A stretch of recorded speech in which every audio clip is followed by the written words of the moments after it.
Indigo, comment ils vont? J'espère vraiment réussir à faire cette vidéo parce que en fait je sors à peine du Covid, comme vous avez pu voir sur mes stories Instagram. En espérant que je vais quand même réussir à vous divertir malgré mon énergie qui n'est pas au top. Du coup nous partons sur une simple vidéo où je vous présente ma pile à lire de fin d'année. C'est parti!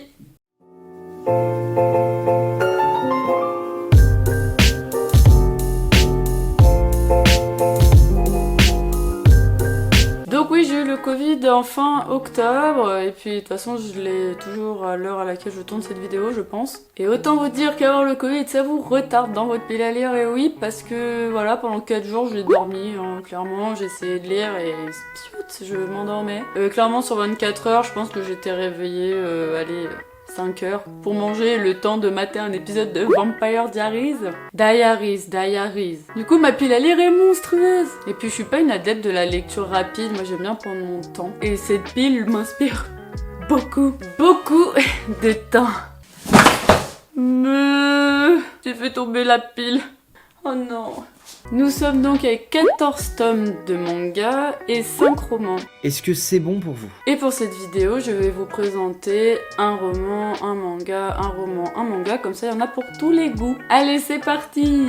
Tout d'abord, nous commençons par Assoiffé de Tracy Wolff chez Pikachi. Je peux vous dire que je suis hyper impatiente de le lire, ça fait pas mal de temps là que je vous l'ai entre les mains, sachant que le nouveau tome va sortir en novembre, donc c'est pour ça que la série repart en ce moment en librairie. Donc c'est l'histoire de Grace qui va vivre un événement qui va lui provoquer un tournant dans sa vie, et du coup elle va rentrer dans l'école de son oncle, l'école de Ketmer, une école où il y a vraiment qu'une seule mortelle et c'est elle-même, et elle sera accompagnée que de créatures fantastiques, vampires, loups-garous, etc. Et Grace n'y trouve pas trop sa place, d'autant plus que tout le monde la déteste, mais lorsqu'elle va rencontrer Jackson, sa vie va prendre un nouveau tournant. De nouveau, hein. Et ce n'est que le début de l'aventure de Grace.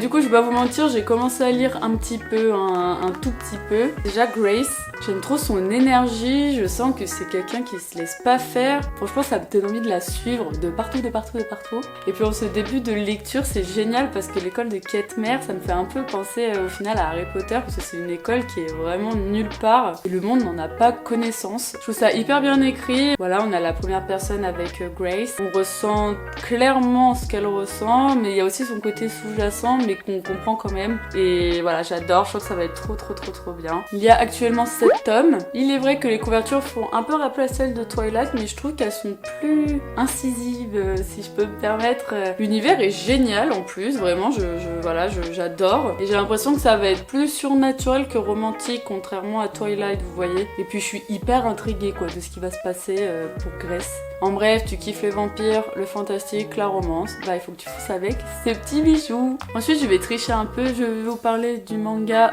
Le Couvent des Damnés de Minoru Takeyoshi chez Glénat. Donc en fait je l'ai déjà lu la veille de cette vidéo et j'ai vraiment adoré, donc je voulais quand même en parler. Nous sommes au XVIe siècle dans le Saint-Empire romain, et en fait à cette époque là il y avait beaucoup d'innocents brûlés au bûcher, accusés de sorcellerie ou de péché tout simplement. Et ensuite nous allons suivre Ella qui va vivre un événement hyper tragique, et suite à cela elle va être enfermée dans un couvent où on rééduque les filles de sorcières. Je peux vous dire qu'il fallait pas la chercher la petite Ella, ça c'est clair.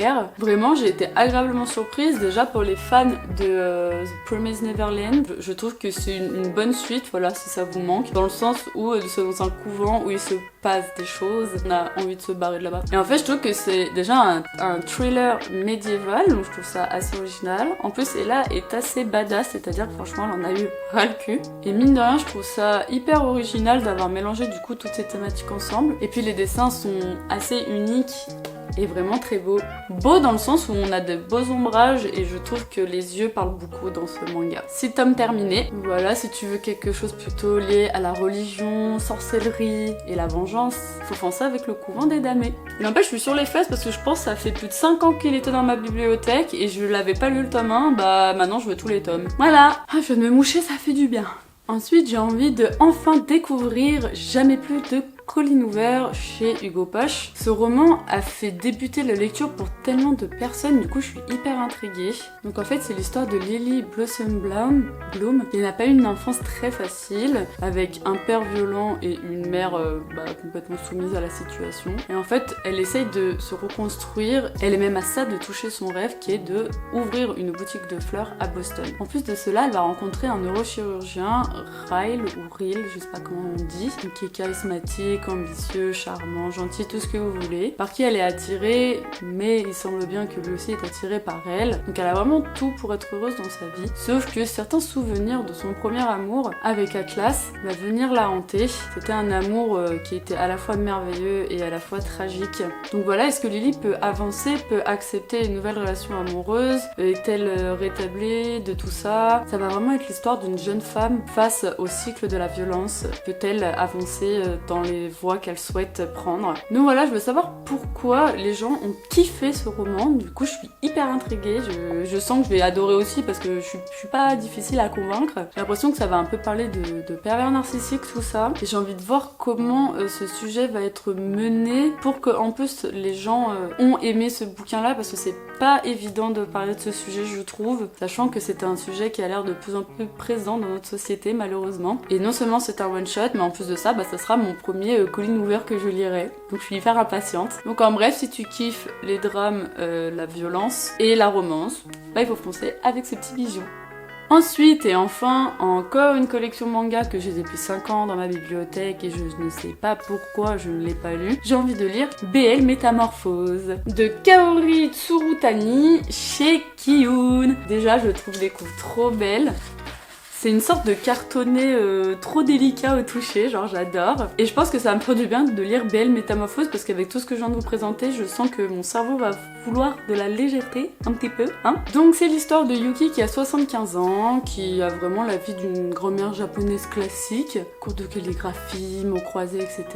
Elle est veuve. Et lors d'un jour de grande chaleur, elle va venir se réfugier dans une librairie. Et elle va être attirée par un livre avec une couverture chatoyante. Et en rentrant chez elle, elle va se rendre compte que c'est un boys love, donc une romance entre garçons. Et elle va commencer à se passionner pour ce genre-là. Du coup, elle va retourner dans cette librairie et sa conseillère sera une jeune femme apprentie libraire, Urara, qui va lui conseiller plusieurs boys love. Urara qui est hyper complexée et qui garde sa passion du boys love pour elle. Et cela va créer une amitié magnifique, transgénérationnelle et surtout une amitié hors du commun. En fait, je suis vraiment touchée par les histoires transgénérationnelles qui nous montrent qu'au final, on est tous les mêmes à travers les générations, l'âge, les périodes, etc.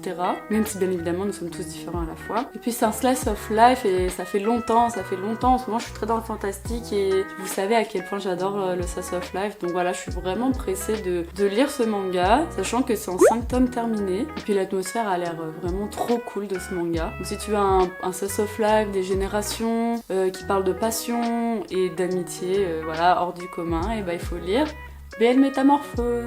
Ensuite, le prochain livre que je vais vous présenter sort en librairie le 8 novembre. C'est une nouveauté et j'ai la chance d'avoir le SP. Et d'ailleurs, j'ai encore le bon de commande dedans. C'est La plus grande de Davide Morosinoto chez l'École des loisirs. Ce livre me donne trop envie parce que je sais que je vais avoir besoin d'aventure. Enfin, j'en ai déjà besoin. Mais là, je suis encore entrée dans mon fantastique. Et ça va me permettre de voyager, quoi. Donc là, nous sommes dans le Canton en 1770. Et nous suivons Shiyu, qui n'a jamais connu ses parents. À l'âge de 7 ans, elle travaille pour un homme dans une auberge. Un homme qui est pas très sympa avec elle, si on peut dire comme ça. Et un jour, à l'auberge, elle va rencontrer un homme spécialisé dans les arts martiaux et elle va le convaincre de lui apprendre cet art-là. Elle a du talent, elle a des compétences et elle va devenir une jeune combattante. Sauf qu'un jour, l'auberge se fait attaquer par des pirates, l'équipage du terrible Dragon d'Or. Et ceux qui va lui sauver la vie parce qu'ils sont là pour tuer tout le monde, et c'est justement ses talents de combattante. Et au lieu de la tuer, ils vont décider de la faire rentrer dans l'équipage. C'est le début de l'ascension de Yu dans le monde de la piraterie. Et à 19 ans, elle deviendra commandante d'une flotte entière. Son nom fait peur à tout le monde, mais sa renommée lui créera un ennemi surpuissant qui est prêt à détruire son art martial à elle, le Yushu de l'air et de l'eau. Un art dont est devenue la dernière disciple. Ça me donne trop envie, vraiment, ça va être une aventure fantastique, trop belle. J'adore la couve, je la trouve trop belle. La 4ème aussi, vraiment, c'est un très beau livre. Puis l'intérieur est décoré, enfin c'est vraiment joli. Puis voilà, j'adore les combats du destin, ressentir l'espoir d'une héroïne, la grande aventure. C'est un one shot. Et si voilà, t'adores l'aventure, la Chine et le combat quoi. Il faut aller en librairie se procurer la plus grande. Ensuite, un manga où j'ai déjà lu le tome 1 et j'ai juste envie de découvrir la suite. Les mémoires de Vanitas.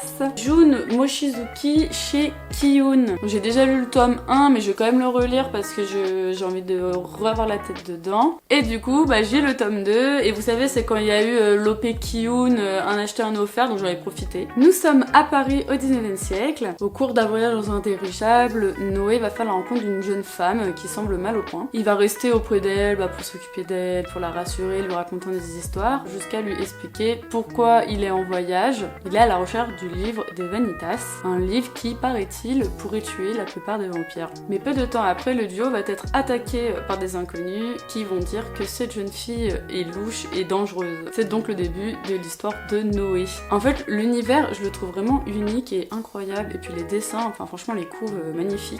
Et puis bon, il y a des vampires, donc forcément je suis pas difficile à convaincre. Donc c'est hyper original et j'ai un très bon souvenir de ma première lecture. J'ai juste envie de continuer pour lui donner une chance parce que je pense que ce manga mérite entièrement d'être lu. Il y a actuellement 10 tomes. Ensuite, je vais vous présenter un roman qui m'a juste donné envie en librairie. C'est Witch and God de Liv Stone. C'est l'histoire de Ella qui est une jeune sorcière sans don. Elle vit dans le monde des humains tranquillement et va même à l'université. Elle va assister à la communauté des sorcières avec ses deux sœurs, sauf que cet événement va se relever très particulier. Les sorcières et les dieux ont décidé de faire un pacte de paix entre eux et pour cela ils vont faire un mariage en choisissant une personne de leur communauté. Et là est outrée que sa sœur Méroé a été désignée pour épouser un dieu et surtout pas de n'importe quel dieu, le dieu de la terreur. Il est froid, arrogant, tout ce qu'on peut craindre chez un dieu. Pour eux là c'est hors de question que sa sœur l'épouse, sauf que Deimos va tout chambouler en acceptant de ne pas épouser sa promise mais en proposant d'épouser la sorcière son don. Et là, une petite romance entre sorcière et dieu, moi je dis pas non. En vrai l'univers a l'air incroyable, franchement ça me donne trop envie. Puis cette couche j'ai envie de la manger. Il a l'air d'avoir de l'action, du dynamisme,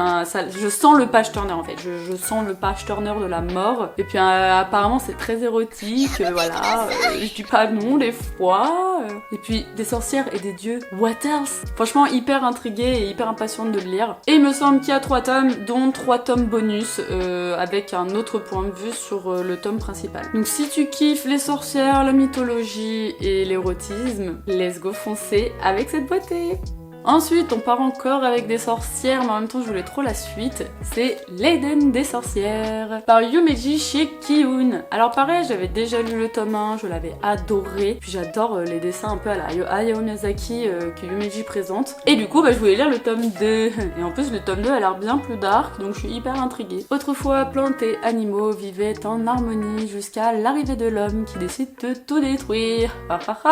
La faune et la flore a donc décidé de se cacher et la terre ressemble désormais à un vaste caillou, un monde vraiment désolé et un peu sans espoir. L'homme essaye donc de survivre sans tout ça. Il existe pourtant encore un seul être capable de ramener de la faune et de la flore, ce sont les sorcières. Les sorcières vivent dans des sanctuaires cachés où elles essayent d'élaborer leur magie et la faune et la flore les accompagnent. Pili a grandi dans l'un de ces sanctuaires avec sa grand-mère Toura. Elle essaye de faire grandir sa magie mais sans succès et du coup sa grand-mère va lui offrir une graine qui va l'amener à l'Éden. L'Éden, l'endroit où l'élite des sorcières vont pour développer leur magie. Sauf que leur sanctuaire va se faire attaquer et lors d'un drame, la graine va développer une sorte de loup végétal. Peut-être celui-ci sera le guide qui l'aidera à se développer. J'ai trouvé l'univers vraiment magnifique, fantastique, trop beau. Mine de rien, c'est pas si cucu que ça, on est quand même sur un seinen, c'est un seinen. Et puis on parle quand même, mine de rien, un peu d'écologie à travers cette faune et flore qui disparaît de l'être humain, qui en a marre quoi. Et cette sorcière qui est le seul espoir de ramener tout ça. Puis voilà, vraiment une réelle aventure à la recherche de l'Éden, enfin vraiment ça donne trop envie, ça a l'air énorme, j'ai envie de tout lire.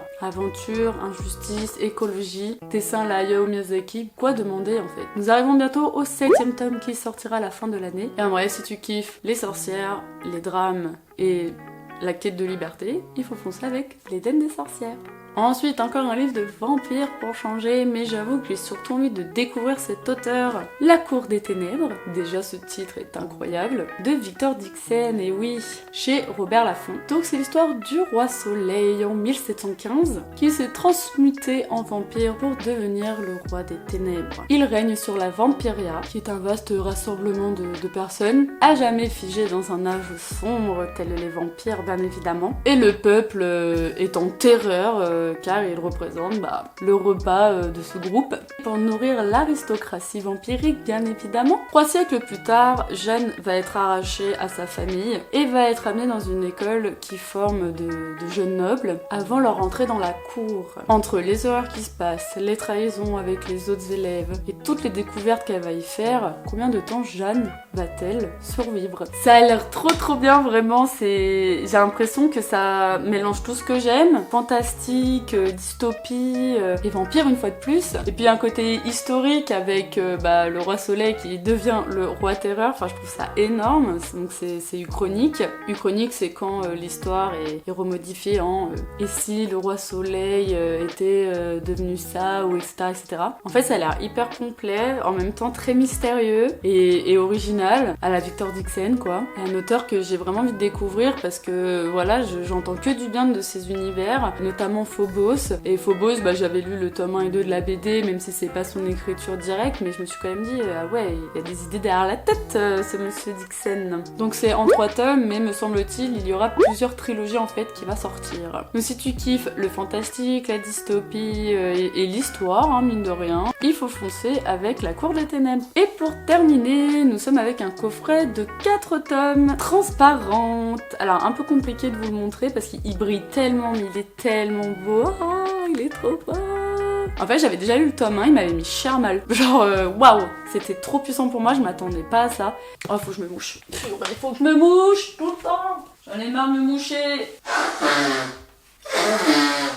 Et oui, c'est moi qui fais la trompette pour Hans Zimmer en fait. Donc, Transparente de Jun Ogino chez Kurokawa. Donc ce coffret il est sorti en fin d'année dernière, donc pour vous dire le retard de lecture que j'ai sur cette œuvre. Donc c'est l'histoire de Aya qui a 9 ans, qui a grandi avec un père violent, un frère apathique et une mère qui essaye de protéger ses enfants. C'est un quotidien juste insupportable qui donne à Aya l'envie de disparaître, sauf que son souhait va se réaliser. Elle va avoir la faculté de disparaître. Sauf que rien ne change dans sa famille, tout continue ainsi, jusqu'à qu'elle va décider de commettre l'acte inimaginable de sa vie. Tout va changer pour elle, tout va se transformer, mais de quelle façon? En bien, en mal, je vous laisserai découvrir. Déjà, ce que je trouve hyper intéressant dans Transparente, c'est qu'à travers du dessin simple, tu peux mettre un tel malaise. C'est-à-dire que le dessin n'est pas extraordinaire, mais c'est juste les positions de cases, de personnages, leur silhouette. Les idées de placement, en fait, sont parfaitement faites pour créer le malaise dans le lecteur. Et puis aussi, ce qui est hyper intéressant, c'est le point de vue de Aya, qui n'est vraiment pas évident, et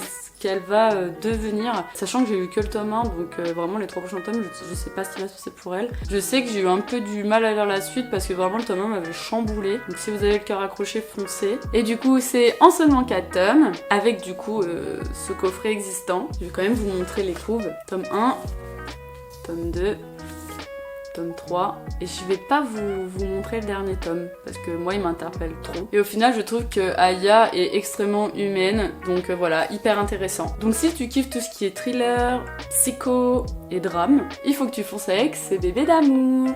Donc voilà tout ce qui va m'arriver dans la tronche, ouais. Mais en vrai c'est que du bonheur, c'est pour ça qu'on aime lire. Ça te fait plonger dans des univers de fous et qui sont pas réalistes, enfin pour certains réalistes malheureusement. Je suis hyper impatiente de découvrir tout ça, j'espère juste avoir le temps avec la période de fin d'année qui arrive en librairie, parce que mine de rien, quand tu travailles en librairie et que t'es en fin d'année avec Noël, tout ça, je te jure que quand tu rentres chez toi, tu dors, et c'est tout. Mettez-moi en commentaire les livres qui vous donnent hyper envie, vraiment c'est hyper important pour moi. N'hésitez pas à vous abonner au YouTube, à mettre un pouce sur cette vidéo, à vous abonner à ma page Instagram, laplampage.indigo, à également mon TikTok, la page Indigo, à également mon Twitch, la page Indigo-du-bas, pour découvrir des jeux indépendants. Je vous dis à bientôt, prenez soin de vous, à couette.